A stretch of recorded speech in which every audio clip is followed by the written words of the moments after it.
It's common, it's becoming more common now for people who owned the home to have to go out and buy another home.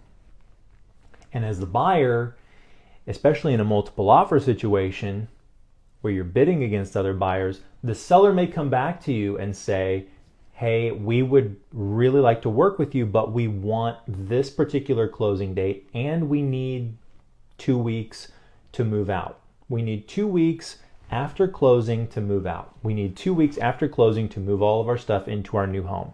Okay?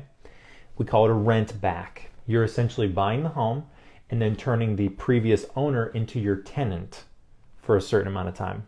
It could be a couple weeks, could be a couple months, could be longer. You need to tell your insurance company about that. Your insurance company will more than likely recommend a landlord policy during the time which you are playing the landlord. Even though you're not really becoming a landlord in the sense that, this person's probably not going to ask you for repairs. They're probably not going to have the same relationship that you would have if you went out and bought a rental property.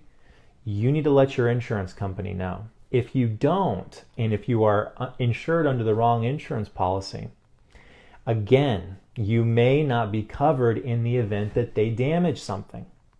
You need to be covered in the event that these things happen. You do not want your tenant messing something up and then you're not covered. It could be extremely expensive.